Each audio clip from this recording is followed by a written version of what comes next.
So I first wanted to say hello, just a little bit about who I am. I have a very loopy background in anthropology and fashion, and before I started teaching at Philadelphia University, I worked in the global fashion industry and in global sourcing, and I naively decided and ambitiously decided to earn a PhD while working full-time about 7 years ago in the field of design management, which completely expanded my worldview into much more integrative approaches to learning. And so I like to say that I have some uncommon sense. I integrate both a business sensibility and a design sensibility.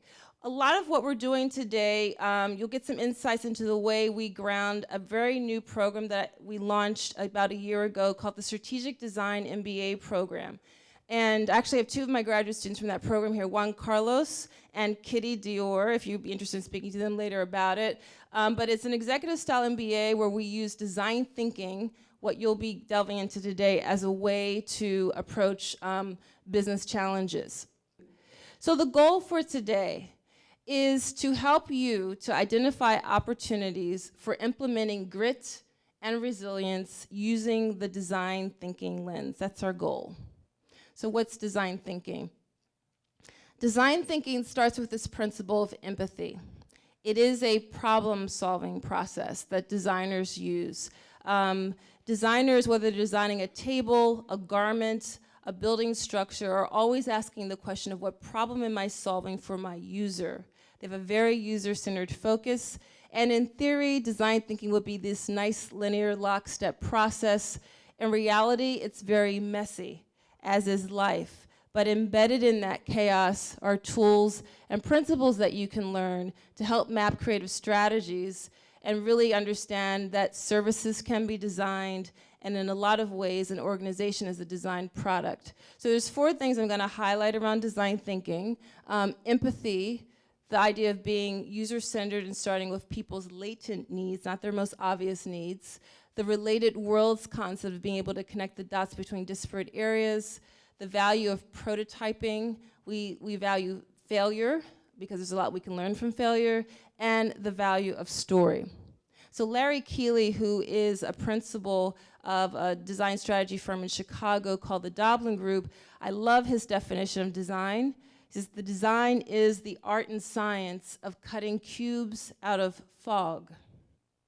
And so a lot of what we delve in is this messy part. We like to attempt to have very scientific linear approaches to what we like to call wicked problems. So a lot of this, what we're talking about today, is a wicked problem. It doesn't have a straightforward answer. But we can navigate through this ambiguity and this complexity to eventually get to innovative outcomes. So what we're going to be delving into is a series of exercises related to divergent and then convergent thinking.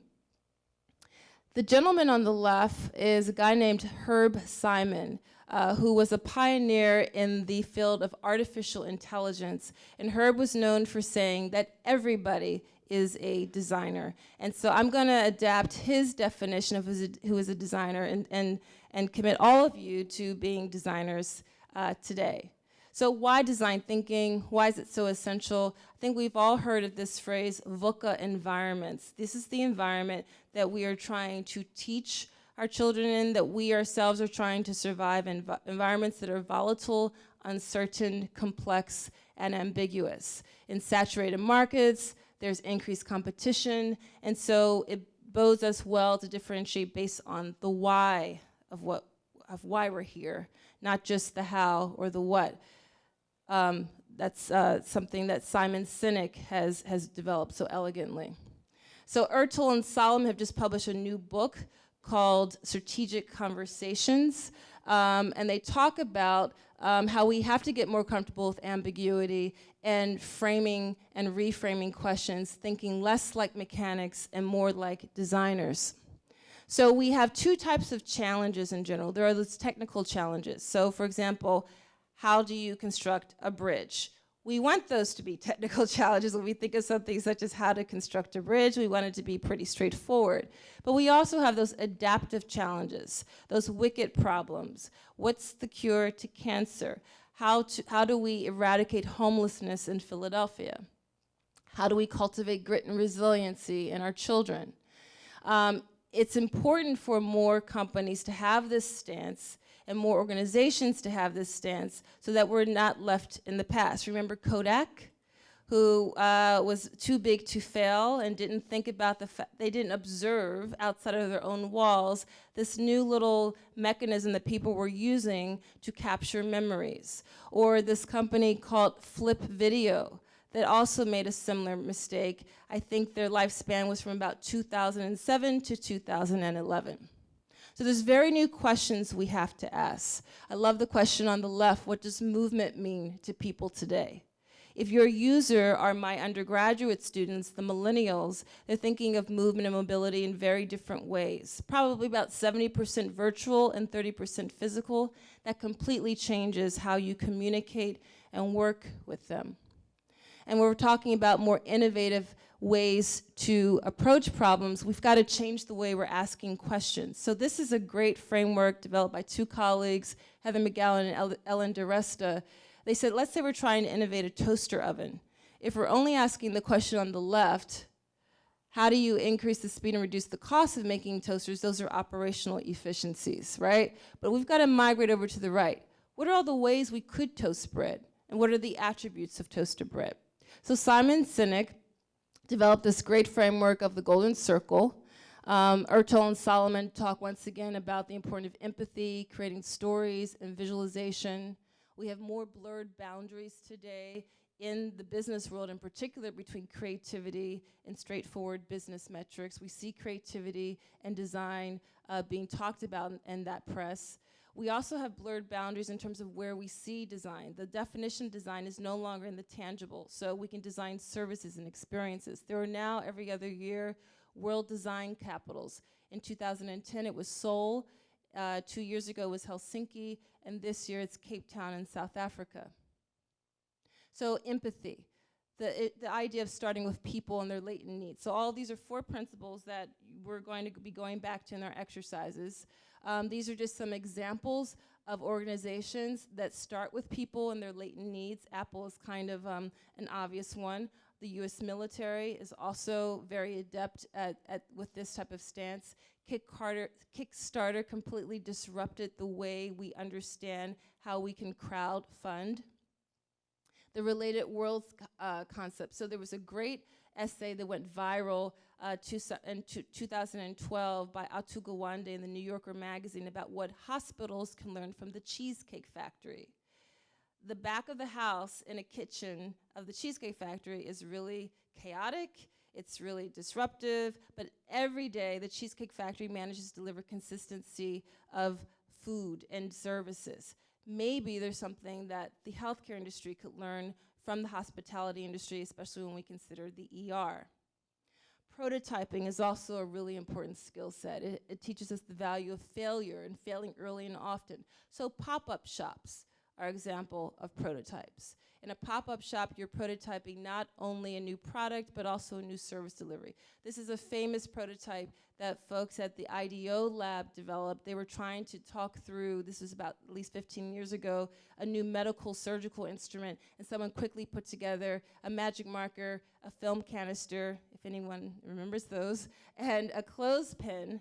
And all of a sudden, people can lean in, they can poke and prod it, and they can begin to discuss in a much more fundamental way how we can evolve and adapt and innovate this idea.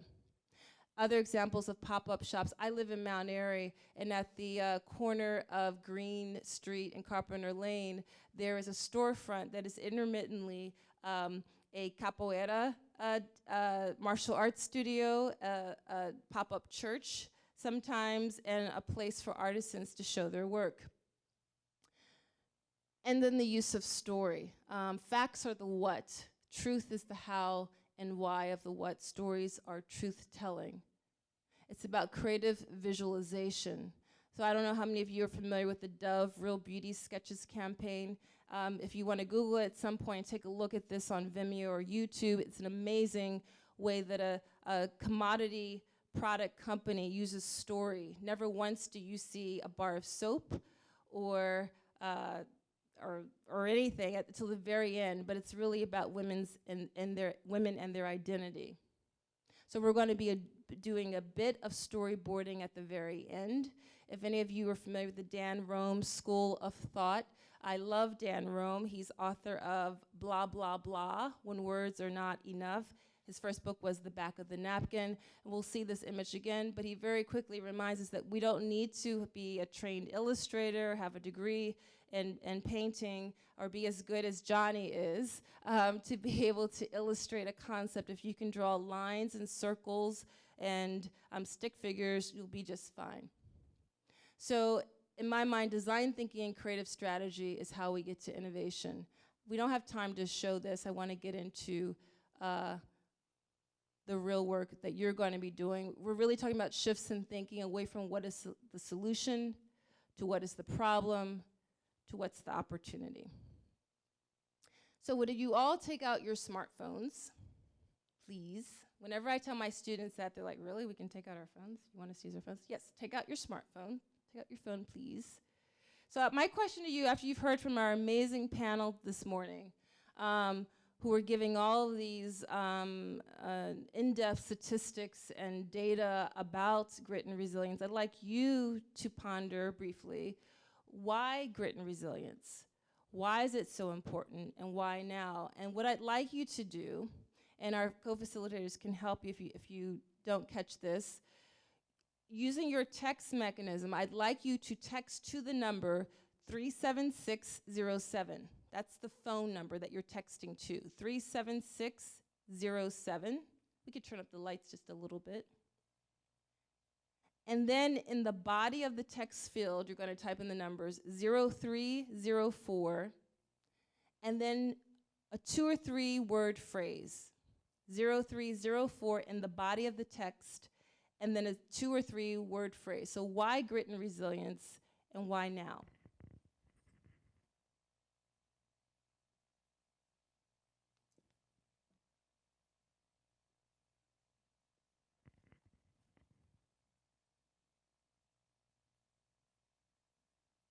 Here we go. Okay. So words like overcome, students, obstacles, able, future, nice, success. So the way Wordles work, say that fast 3 times. The way they work is that the words that are scaled larger are the words that we as a group here are focusing on. These are the words that keep coming up. So a lot of us are talking about success, how grit and resiliency are connected to success, and it's necessary. It's something that we need. I often also like to just point out good obstacles, long, so this is shifting. I also like to point out the words that are smaller. They're equally as important. So systemic is a great word, truth, future, changing, unpredicted, innovation. So we'll capture this and we'll save this, but this is a really interesting state of our collective minds about how we're thinking about grit and resilience and why it's important now. This is awesome. Thank you.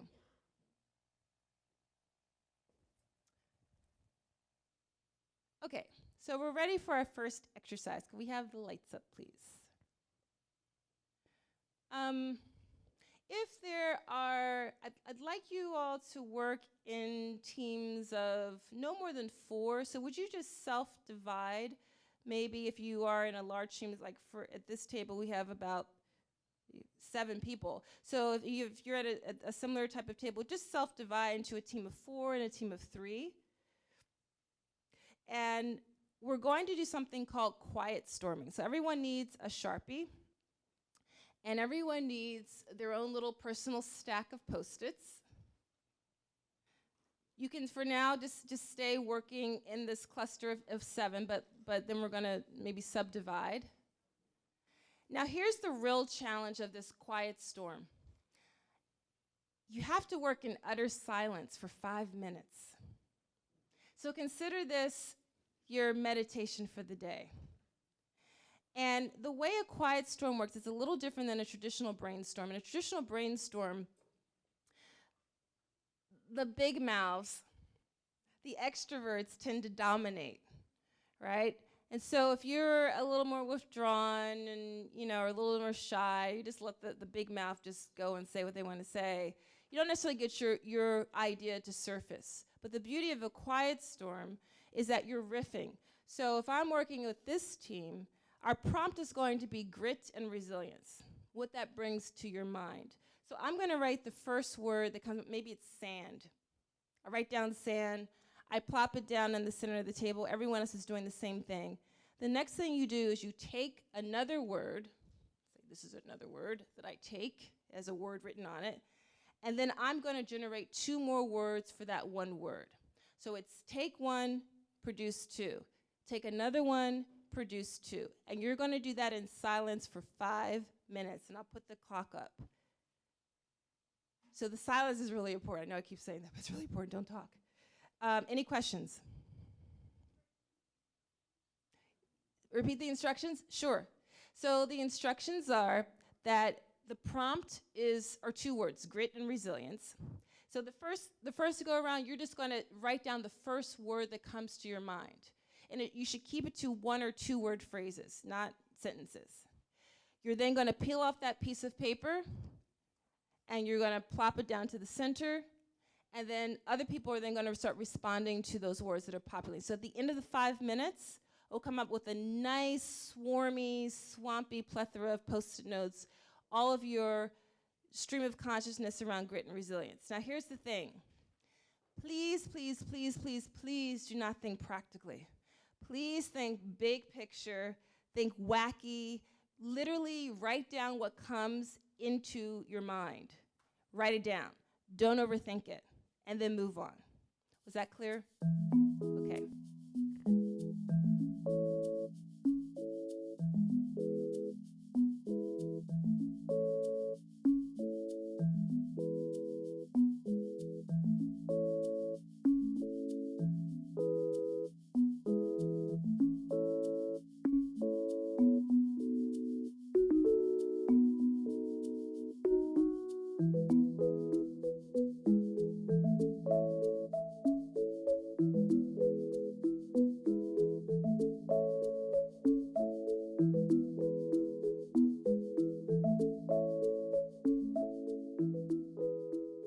So we were inspired by Professor Duckworth's story this morning about Shaun White saying, I want to be the kind of person who, and one of our strategies was to use celebrities as both role models, and we kind of riffed off of that. So we have a star, we have a radio. This is sort of the PSA angle. Here is Mr. White snowboarding down. We had this idea of also really tying local celebrities to local communities. So Fresh here with the big ears can only mean Will Smith. And we've got multi-generational storytelling here, the tree to the acorn, just sharing that history. And then in terms of communicating both mentor-mentee relationships, we have texting here because that's a very cheap and scalable option. OMG.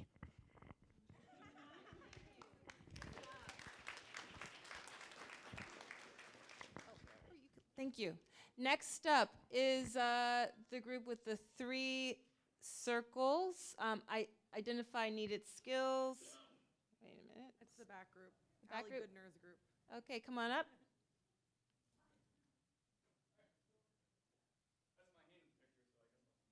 Do you have the poster? Would you bring your poster?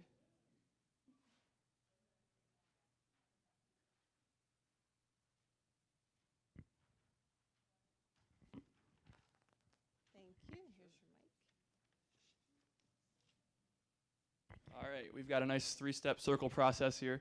So the first one we talked about was getting stakeholders and a support system for kids to help identify the needed skills, developmentally appropriate, like this, there we go. Developing the needed skills at the right levels here. Going on and make sure the kids have an opportunity for engagement and some type of experiential hands-on learning. We think kids learn a lot better when they have a chance to fail in a safe environment like in camp or on a sports team rather than failing in the classroom, and then be able to overcome that failure and really succeed and then teach with others is really going to be a great lesson for them.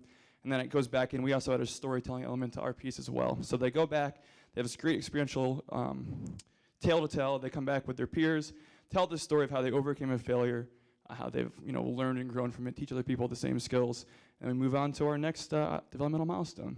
So there we go. Well done. In time. Thank you.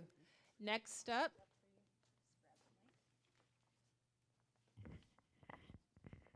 Hey there. So we looked at it on a practical term. Students these days are actually learning with all their tactile skills. So an actual multiplayer online game. So all the students around the world are playing a video game or on their cell phones, and they're actually playing the 21st century version of life. So they're in the car, of course, and they're driving along, and they come across an obstacle. And then they have to do certain things to get through that obstacle. And once they get through the obstacle, they get something they really, really love and really cherish. And there's another obstacle. And after that, they have to get through that, and then they become resilient, and they you scale their grit that way. So we're teaching the students using these multiplayer games, and that's what we came out with. Well done. Thank you. You're welcome. Awesome.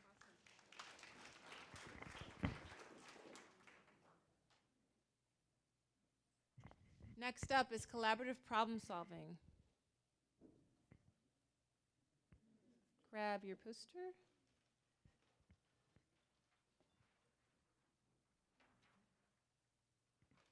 Thank you.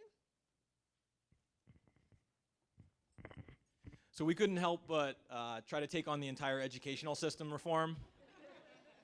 But basically, the route that we got to on this process is that it has to start and end with the student. So what we started with this circle here is the students defining the problem, specifically encouraging them to take on really deep, meaningful, personally relevant problems, and then going through the process of evaluating their own strengths, forming a team, navigating this problem with a team, coming up with good ideas, and most importantly, taking action to try to execute those ideas and solve that problem. Attracting resources, and then measuring their own success, both in terms of personal development and against the solving of that problem, and then coming back to a reflection piece. Obviously, there's a teacher, coach kind of navigating the student through all this, but we really wanted to emphasize the importance of the students driving that process themselves, and then taking all that information and learning and feeding it back into their own kind of definition of how they're going to impact the world. Well done. Thank you. Good job. Is this the last one? We have a few more, but I think this group maybe wanted to skip. I'm not sure. Do you guys still want to go? Okay.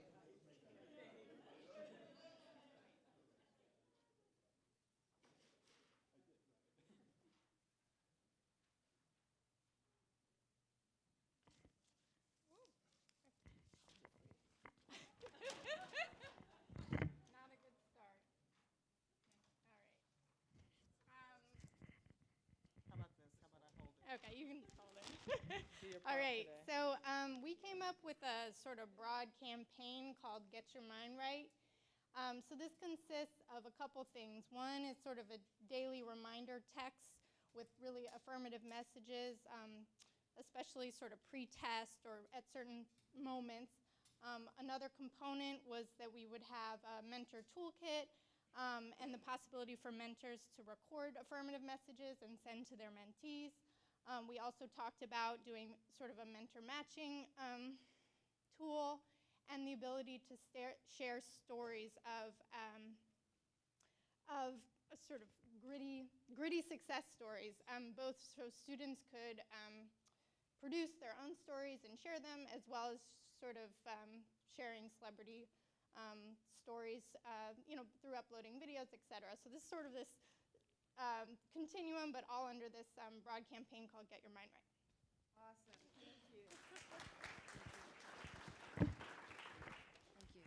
We're going to do just one more because we're running short on time. So the last group to present will be the one with the umbrella performance-based work. I'll hold it up for you. We had a few enhancements from Johnny. Similar to what other people have said, and I think using slightly different terms, but fundamentally kind of all getting back to the same thing, we came up with a big umbrella that we're broadly calling performance-based work, where there's some type of real-world audience, whether it's a traditional actual performance or service learning or problem-based learning or collective problem solving or whatever. And that all these things, because they're typically, they take a long time. So there's that longevity piece where kids have to keep coming back and making it better and making it better. There's a real audience, so it's not just a paper that goes on a shelf and if I get a D, whatever. You have to really perfect it and hone it. And that is a piece of that grittiness of being able to keep coming back at something, and because it actually has to work for the real world. And so that's what we came up with. All right, well, thank you all very much. This concludes the Design Thinking Lab portion of your conference. And I do want to go back to the slide that you all populated with your final word cloud to kind of end things. Which was interesting. The biggest word was that you all found it very hard to cultivate grit and resilience. Not sure when this is going to come up. And that you prioritize children. Oh, there we go. Hard and student, right? And some of the other words are competition, family was in quotes, challenging, public, multifaceted. So great job. I'm sorry that we didn't have time to go through every single one of the pitches. I hope that you felt stretched today. I hope that you learned some new interesting frameworks that you'll even take back to your own work. And at the very end, we'll announce who the winner of the raffle is to win a copy of Disrupt Together. Thank you so much.